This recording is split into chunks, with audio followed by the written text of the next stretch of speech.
Tuesday's workout, we're focused on the barbell. We're gonna start with a single dumbbell for the warm-up. We're gonna go 2 rounds, starting with 8 single dumbbell strict presses per side. So dumbbells moving from the shoulder to extension overhead. Let's try to avoid leaning to the side. Some people will tend to lean away from that dumbbell, so make sure you're squeezing and bracing the core as you're doing this. Then, single leg crossbody RDLs. So you're holding the dumbbell in the opposite hand from the foot you're balancing on. You're gonna bring the dumbbell to the opposite side of the foot as you push the free leg back. So we're trying to balance as the chest goes forward, the other leg goes back, 8 reps per side, slow and controlled. Then we're going into push-up to down dogs. Perform 1 push-up, drive the hips up, and spend 3 seconds in the down dog hold. You're trying to keep your lower back straight as you're doing this while also pushing the heels towards the floor. Some people may find it helpful to widen their feet or widen their hands. And then finally, hollow rocks. Scaled position will be a knee tuck. You're trying to round the lower back. Gently rocking hips up and off the ground. So going to that knee tuck is going to be a little bit easier. Having feet extended is going to be a little more challenging. We're going 2 rounds of the warm-up. Tuesday's class is going to start with a clean and jerk complex. Check the percentages down in the description. We're going to perform starting with a hang squat clean from above the knee. Chest and shoulders go forward over the bar. Then a front squat. Then reset into a split jerk. Dip and drive. Jumping 1 leg forward, 1 leg back, recover the feet together. Then another, now a low hang squat clean, and 1 more split jerk. If you need to, you can drop the bar after the first split jerk, or if you're comfortable, you can go right into that second hang squat clean rep. Again, check the description for the percentages. We're going to be doing some barbell focused intervals today. These are very fast paced, 3 minutes of work followed by 2 minutes of rest. The barbell should start lighter, and in each round you're going to add weight to the barbell. Round 1, first 3-minute AMRAP is 5 front squats.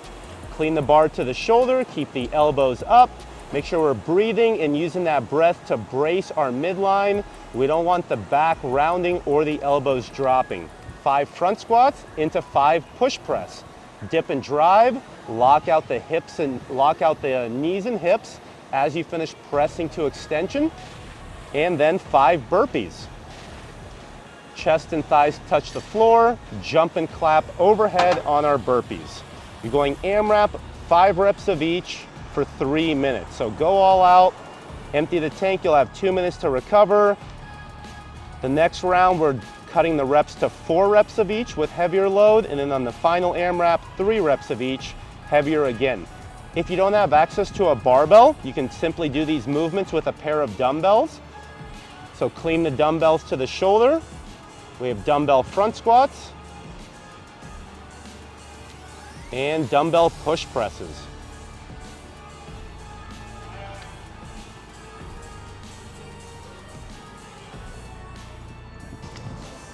Tuesday's accessory, we're going to start seated on the floor.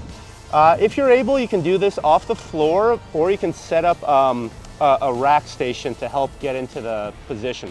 So we're doing Z-presses with a barbell. So our legs are straight out in front of us. You're trying to brace the midline and just press to extension. These are strict presses. We're trying to avoid leaning back, working on those lower abdominals as well as shoulder.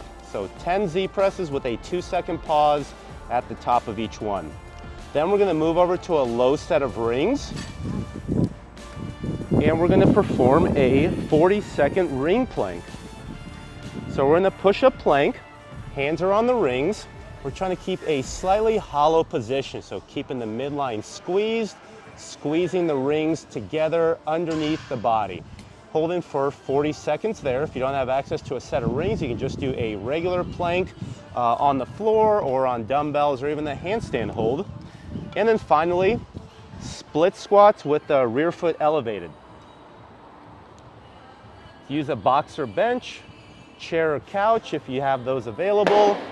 You're gonna point the toe back, rest the top of your foot on your box, and then sink down. The knee does not have to touch the floor, but we want that front leg to be at about 90-degree bend on the knee. We also want to make sure the knee stays above the foot. We don't want to have the knee buckling in as we're coming down. So work on that control. Feel free to add load if you'd like, or do these unweighted. So 3 to 4 rounds of that strength accessory. Thanks for watching, guys.